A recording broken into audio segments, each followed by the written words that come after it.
The night I found my work rival sitting at my desk after hours, I thought she had finally come to gloat. That would have made sense. Sloane Archer had beaten me for the Northbridge account that morning, and by 4 in the afternoon, half the office was already treating her like the future of the firm, and me like a man whose warranty had expired.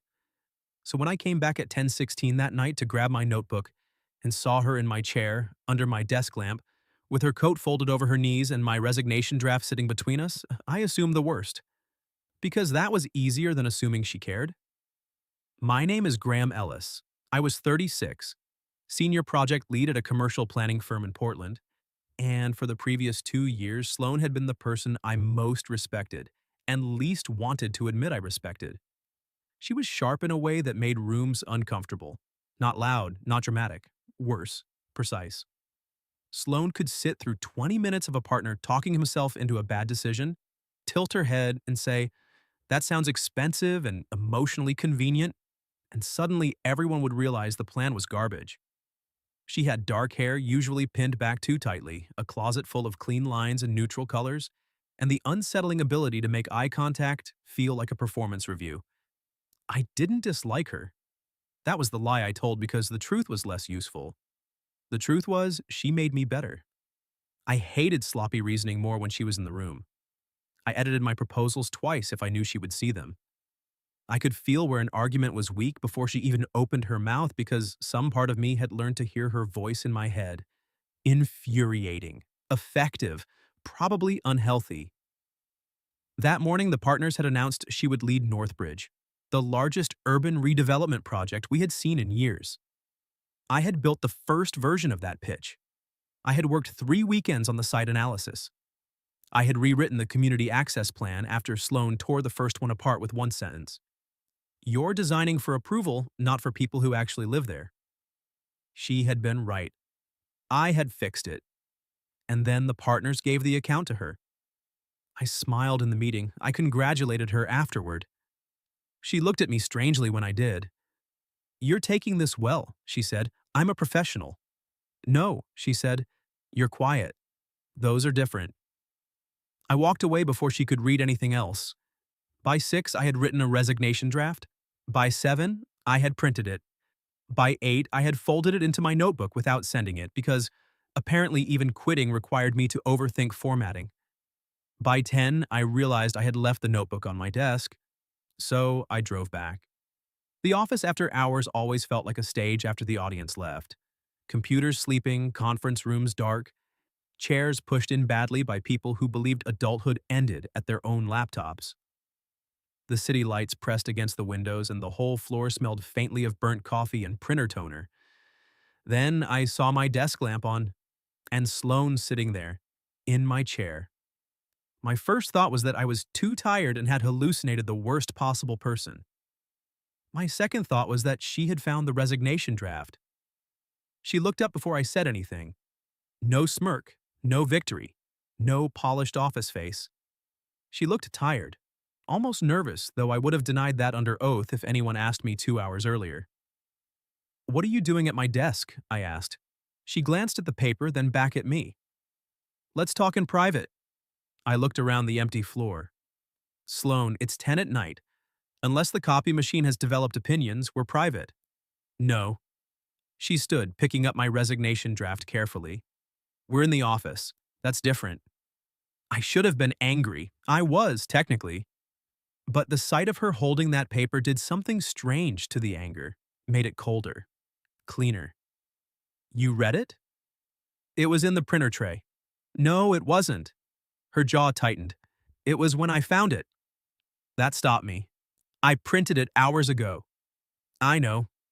She lowered her voice. "Graham, someone else saw it before I did." The floor seemed to shift under me. "Who?"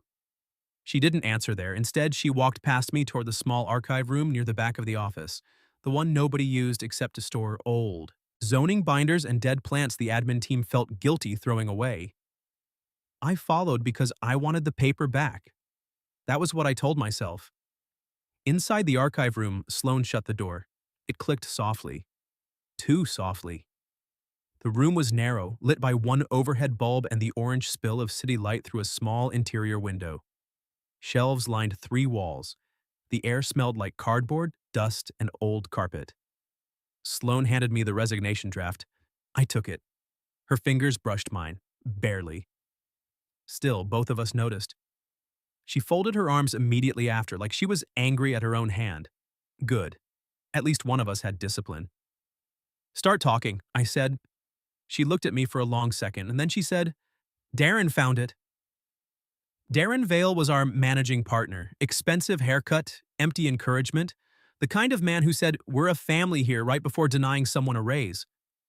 My stomach tightened. He read it? Yes. And gave it to you? No. Her eyes sharpened. He left it on the conference table with my name on a folder. I stared at her. That doesn't make sense. It does if he wanted me to know you were leaving before you told anyone. Why? Sloane looked down once, then back at me. Because he thinks I'll take Northbridge. Take your research, take your team, and be grateful enough not to ask questions.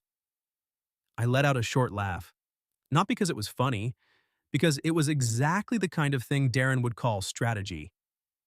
And will you? Her face changed. That was the wrong question. I knew it the second it left my mouth. Sloane stepped closer, not enough to touch me, but enough to make the little room feel smaller. If I wanted to take your work and smile about it, I wouldn't be standing in a storage room at 10:30 trying to talk you out of disappearing. I had no answer ready. That was rare with her. She continued, quieter now. You think I came here to gloat? Didn't you? No. Then why were you sitting at my desk? Her mouth tightened, and for the first time all night, she looked away. When she spoke, her voice was lower.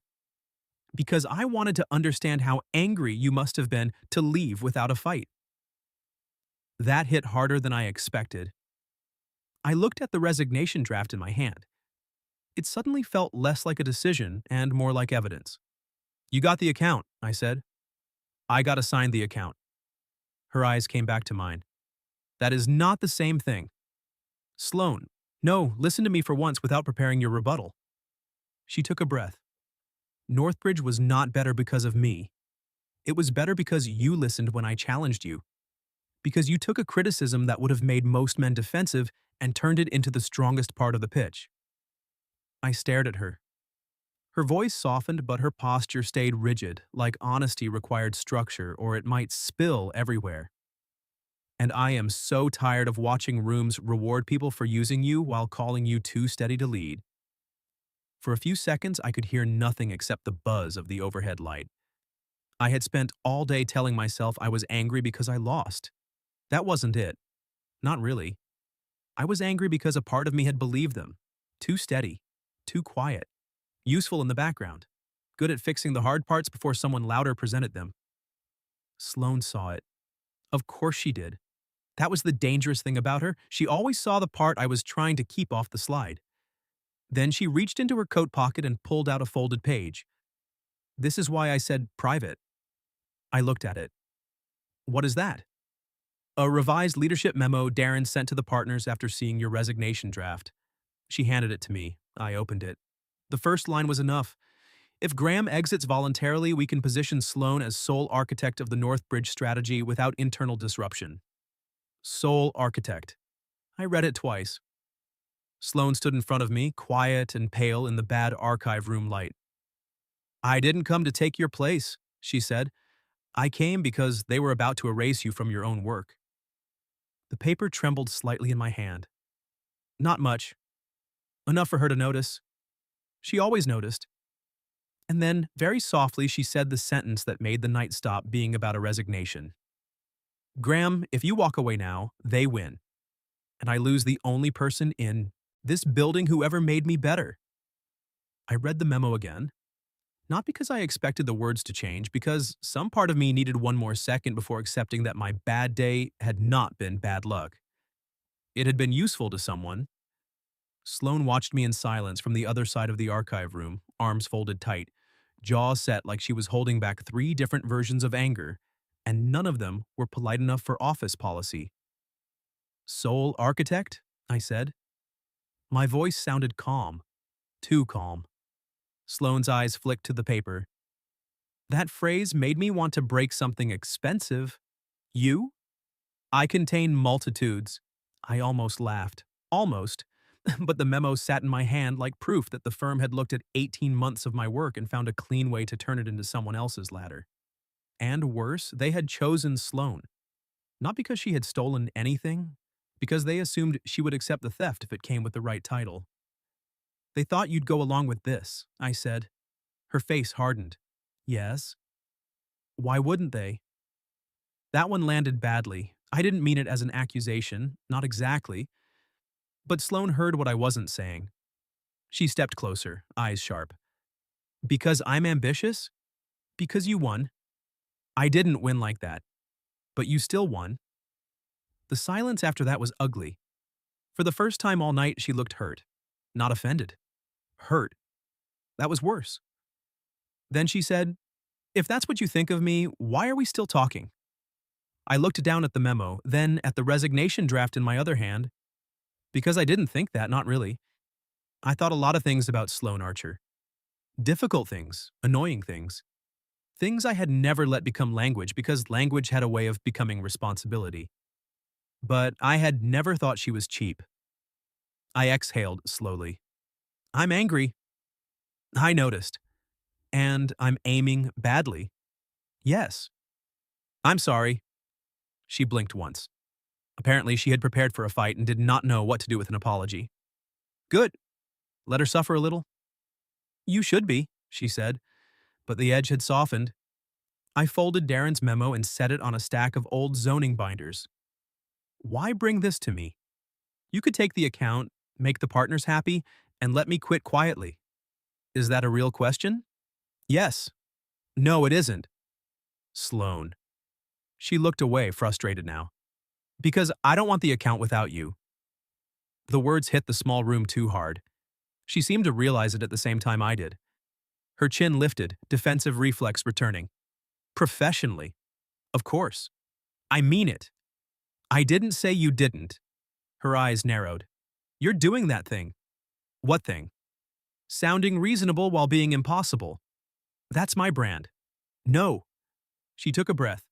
Your brand is letting people underestimate how much of the room you're holding together, then acting like it doesn't bother you when they hand someone else the credit. I had no clean response to that. She continued, quieter. Do you know what I thought the first time you argued back at me? That I was ruining your afternoon? That you were the first man in that firm who didn't confuse disagreement with disrespect. That stopped me. The archive room felt suddenly too small for all the things I had not known. Sloane's eyes stayed on mine, and for once, she didn't look like she was trying to win the sentence. She looked like she needed me to understand it. You listened, she said. You pushed back. You made the work better without making the room about your ego. Do you know how rare that is? I laughed once, but it came out rough. Apparently not rare enough to lead Northbridge. Her expression tightened. That is exactly why I came. Before I could answer, her phone buzzed. She checked it. Her mouth went flat. What? She turned the screen toward me, a message from Darren. Need to know where you stand before tomorrow's partner call. Graham's departure can be positioned cleanly if we move fast. This is an opportunity, there it was. Not subtle, not even smart. Just confident in the way people get when they have never been punished for assuming decency is negotiable. Sloane looked at me. I haven't answered. What were you going to say? I wanted to talk to you first. That's not an answer. No, she said. It's the truth before the answer. Something shifted in me then. Maybe because I had spent the entire day feeling erased. And here she was, in a storage room after hours, refusing to write over me, even when it would have benefited her. Maybe because she had read the worst paper I had ever printed and decided not to use it against me. Maybe because her anger on my behalf looked nothing like pity. I looked at the resignation draft again. Then I tore it in half. Sloane went still. I tore it again.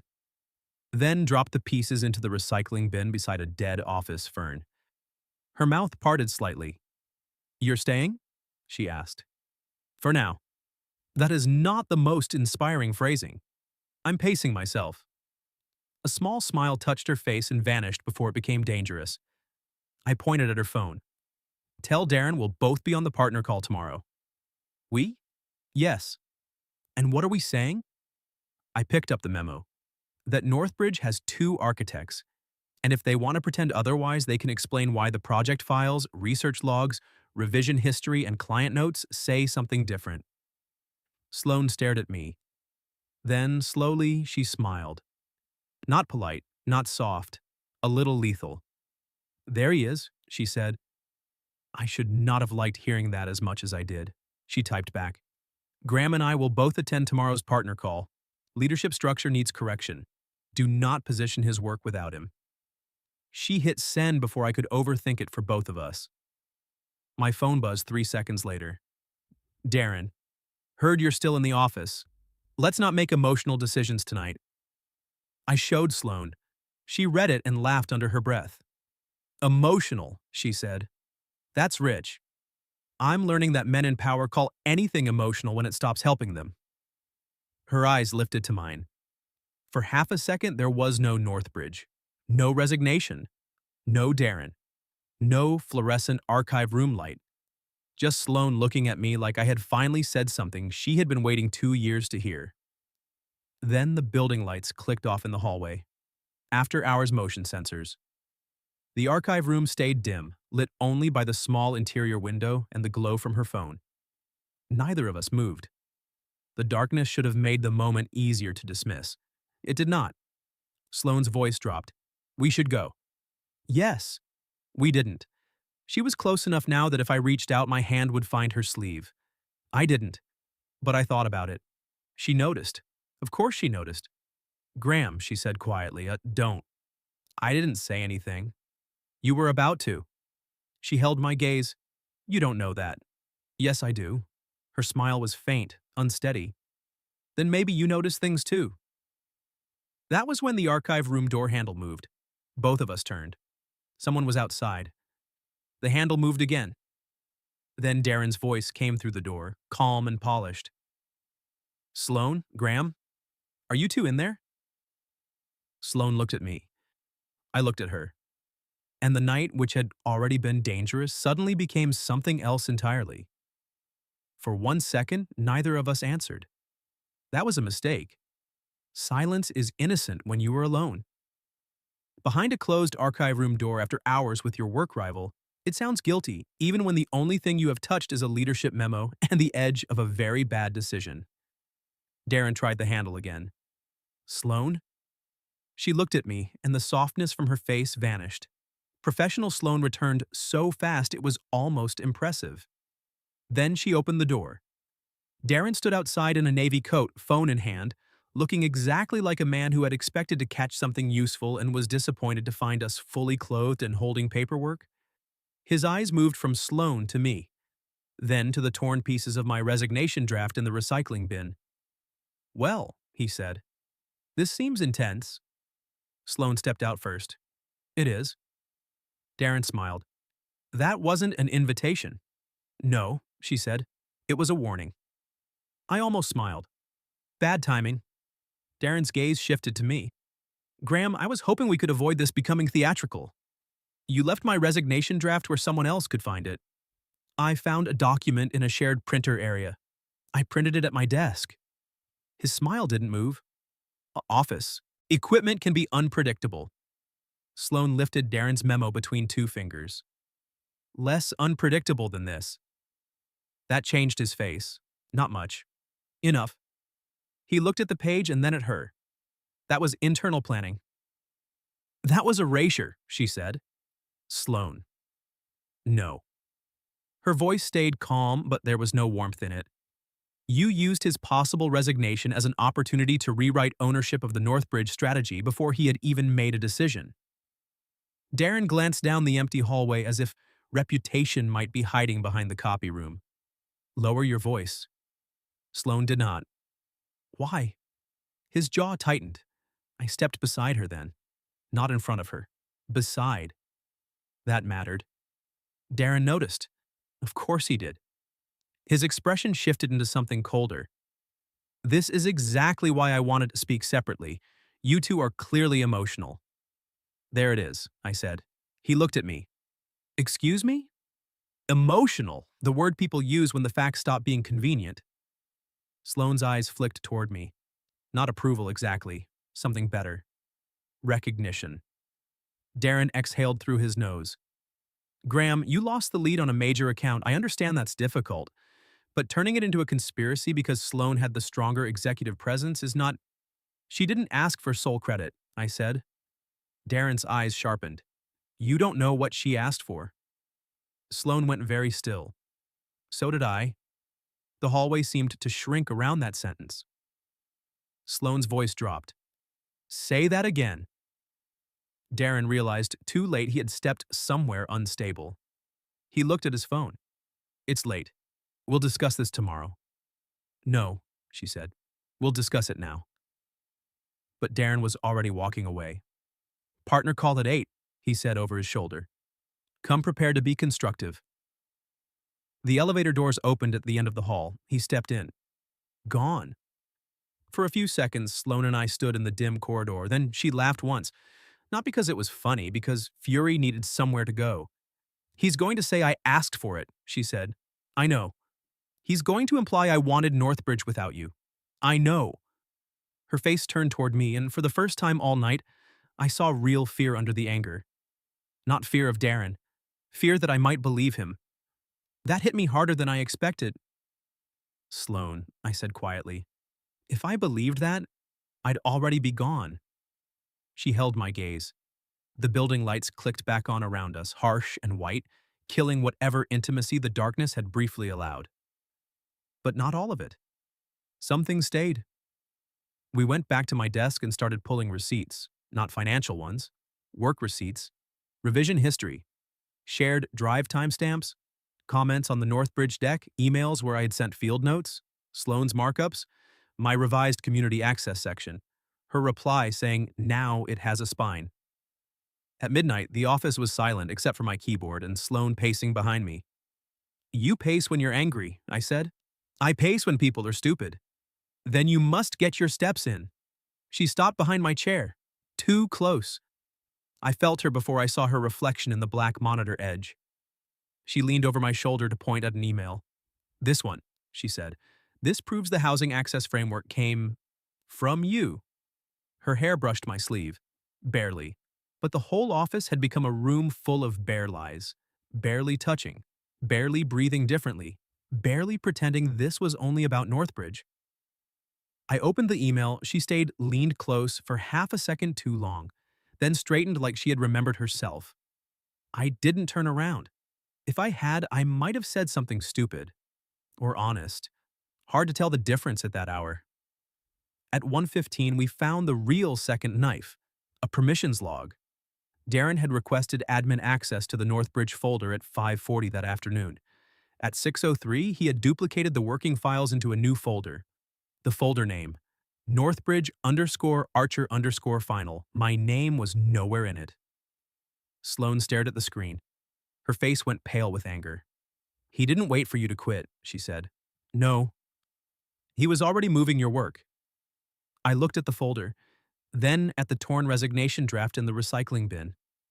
For the first time all night, I felt something solid under the anger. Purpose.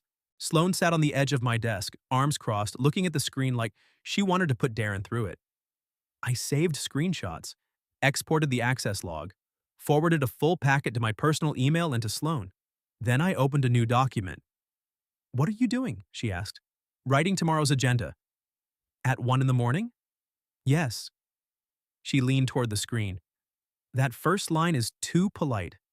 It says, clarification of Northbridge authorship and leadership structure. Exactly. Too polite. What would you write? She took the keyboard from me. Her shoulder pressed against mine as she typed. Correction of attempted misattribution of Northbridge strategy. I looked at her.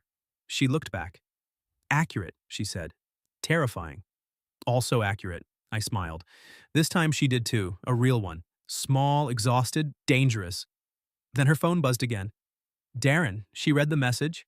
The smile disappeared. What? She turned the phone toward me. Partner call moved to 7 o'clock. Graham not required unless still employed by then. I'll handle the narrative. For a moment, I only heard the office air system humming above us. Then Sloane stood, slowly. "Oh," she said.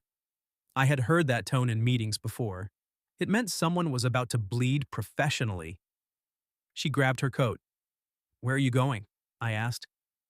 "To wake up the one partner Darren can't bully before breakfast." "Now?" She looked at me. "You said if you walk away, they win." Her voice softened just enough to change the room again. "So don't walk away before 7." I stood too. "I'm coming with you." Her eyes moved over my face. For 1 second, the fight ahead of us disappeared, and all that was left was the fact that neither of us had chosen to be alone in it. Then Sloane nodded. "Good," she said. "I was hoping you would."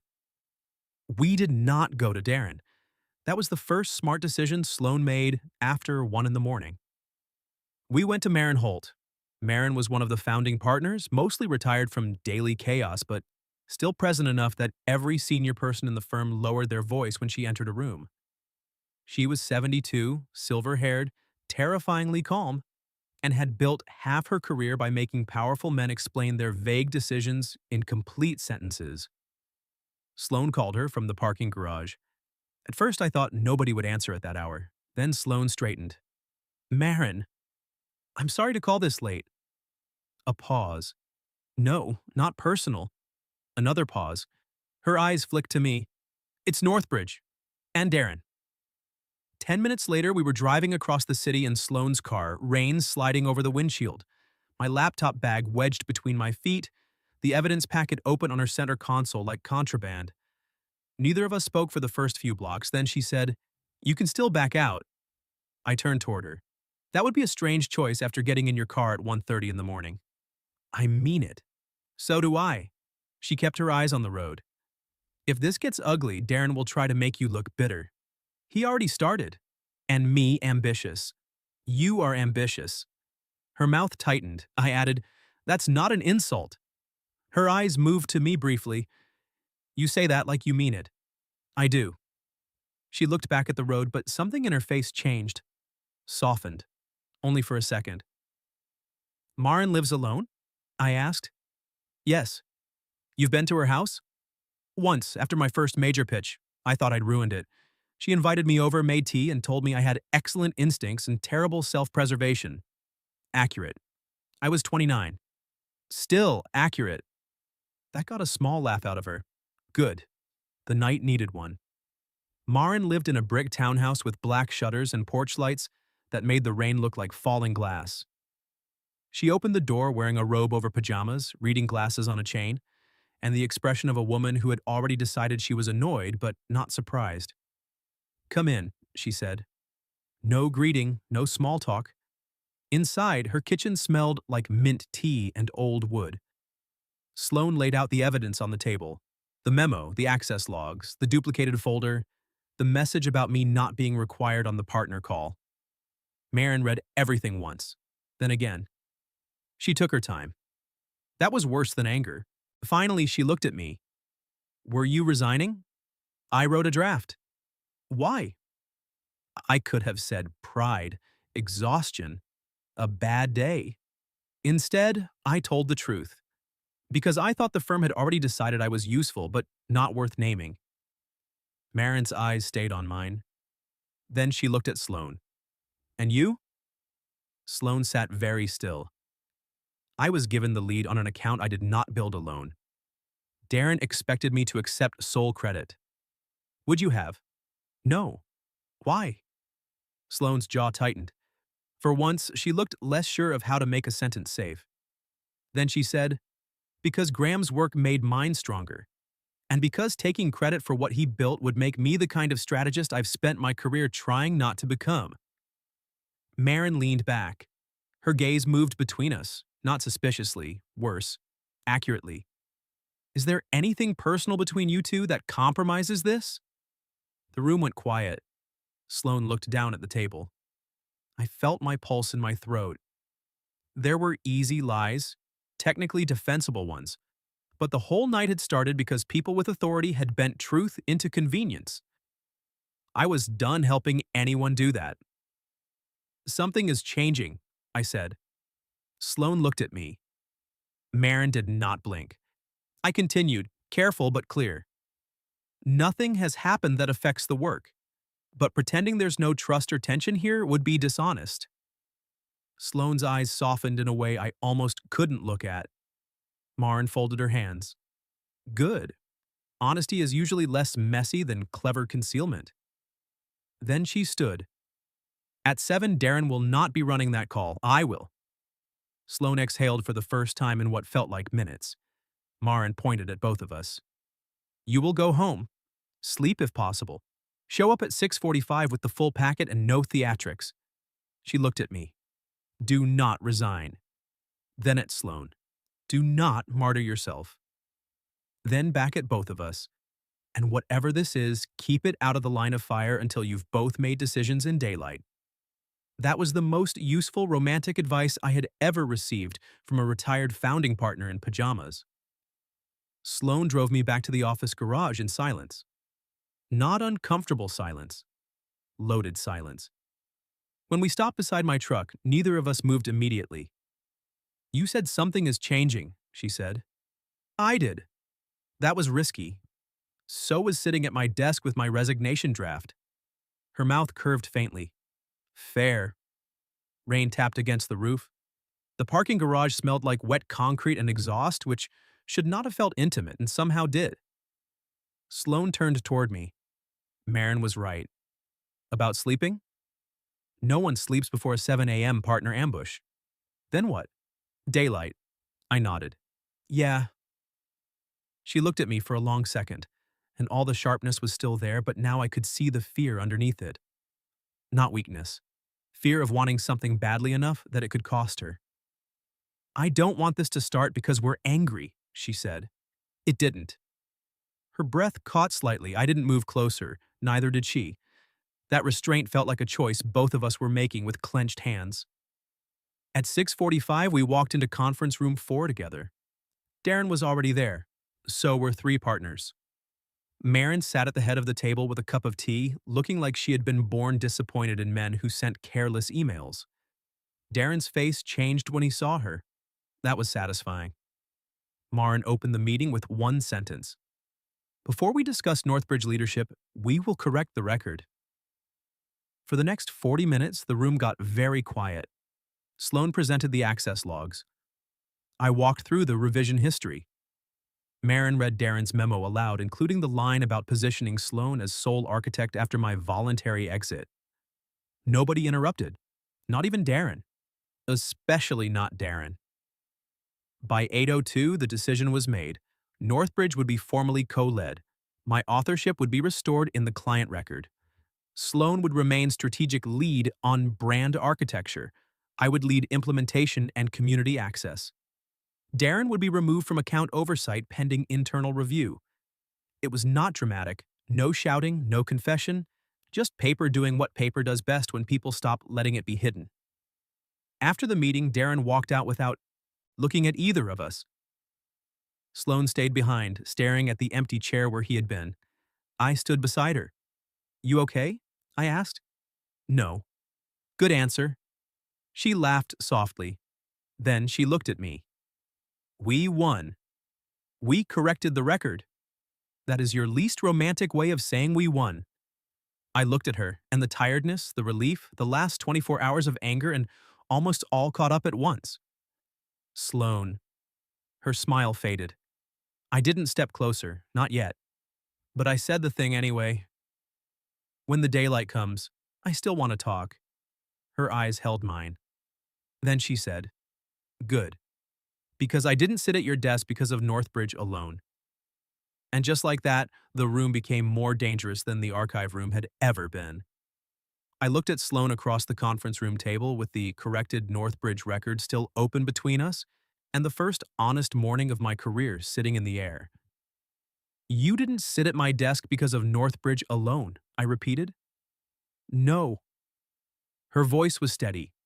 Her hands were not. That mattered more. Sloane Archer could walk into a partner meeting with evidence, dismantle a managing partner's narrative, and make a room full of executives feel underprepared for their own opinions. But standing there with me after the fight was over, she looked almost afraid. Not of me, of the part that came next. I closed the laptop slowly. Then why? She looked toward the glass wall where the office had started moving again. People at desks, coffee cups, emails, normal morning noise pretending nothing important had shifted underneath the floor.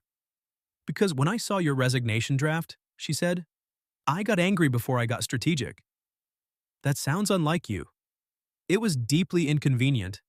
I almost smiled. She did not. I thought I was angry because Darren was using you, she continued, and I was. But then I realized I was angrier because you were going to leave without telling me. That landed quietly. Hard. I didn't think I owed you that. No. Her eyes came back to mine. You didn't. That was the problem. I wanted to matter enough that you would. The room went still. There are sentences that don't raise their voice because they don't need to. That was one. I stood there with no clever answer, no argument, no clean professional phrasing to hide inside. Sloane gave a small, embarrassed laugh. That sounded less pathetic in my head. It didn't sound pathetic. It sounded exposed. Those aren't the same thing. She looked at me then, and something softened in her face. Maybe because I had finally stopped treating restraint like distance. The door opened before either of us moved. Maren stood there with her tea. Of course. Her timing was ruthless enough to qualify as architecture. Good, she said. You're both still here. Sloane straightened. Maren. I need 2 signatures on the revised account structure before legal archives hit. She set a folder on the table, then looked at both of us over her glasses. And I need both of you to remember that clarity is not just for client records. Neither of us answered. Maren's mouth barely moved. That was her version of a smile. Carry on, she said, and left. Sloane stared at the closed door. She knows everything. She probably knew before we did. That's unsettling. That's Maren. We signed the revised structure. Not romantically, not symbolically, just 2 signatures on paper. But when Sloane handed me the pen, our fingers brushed again, and this time neither of us pretended not to notice. For 3 weeks we kept it clean. Professionally clean. No late-night archive rooms, no closed-door conversations without purpose. No turning the thrill of being believed into a shortcut for something neither of us wanted to damage. Northbridge became ours in the official record and in the work itself. Sloane led the brand strategy with a precision that made the client both nervous and devoted. I handled implementation, community access, and the ugly logistical details that make beautiful plans survive contact with real neighborhoods. We argued constantly. Better than before, cleaner than before, no performance, no hidden resentment, no trying to win the room by making the other person smaller. And every argument had a dangerous little truth under it. We trusted each other. Darren did not survive the internal review, not immediately. Firms like ours rarely act fast when the problem wears expensive shoes. But the pattern came out. Other misattributed work, other internal planning memos, other people quieter than me who had swallowed being erased because they did not have a Sloane Archer sitting at their desk after hours with proof in her hand. He resigned 6 weeks later. The announcement called it a transition. Maren called it trash removal in private. I loved that woman. Sloane and I had our first real date 2 nights after Darren left. Not dinner at some polished place where we could pretend to be people with uncomplicated timing. We got takeout and ate it on a bench near the river because neither of us trusted ourselves in a dim restaurant yet. She wore a black coat and no office armor. I brought napkins. She looked at them and said, "You are aggressively prepared. You brought 3 pens. Pens are different. How? They matter." I laughed. She tried not to, failed. That was when I kissed her. Not because the night was perfect, because it wasn't. It was cold, the noodles were mediocre, and a cyclist yelled at us for blocking half the path. But Sloane was laughing, really laughing, and for once, I did not feel like the steady part of me was something to overcome. I felt like it was the place she had been trying to reach. When we pulled apart, she looked almost offended by how gently I had done it. "That was very restrained," she said. I'm capable of growth. I'm undecided. Take your time. She did. We both did. A year later, Northbridge broke ground with our names on the public planning record. Mine and Sloane's, side by side. No hidden authorship, no footnotes, no polite erasure. At the ceremony, Marin stood behind us and muttered, "Try not to look too pleased with yourselves." Sloane whispered back, "Impossible." Marin said, "Good." 2 years later, Sloane and I left the firm. Not in anger, not in scandal, in clarity. We started a smaller practice with two rules: no stolen credit and no calling exploitation opportunity. Our first office was above a bakery, which meant every client meeting smelled like butter and ambition. Sloane said it made us seem unserious. I said it made us memorable. She corrected our positioning statement 12 times. I proposed on revision 13. She stared at the ring, then at the document, then at me. "You put this after the line about ethical development strategy?" It felt on theme.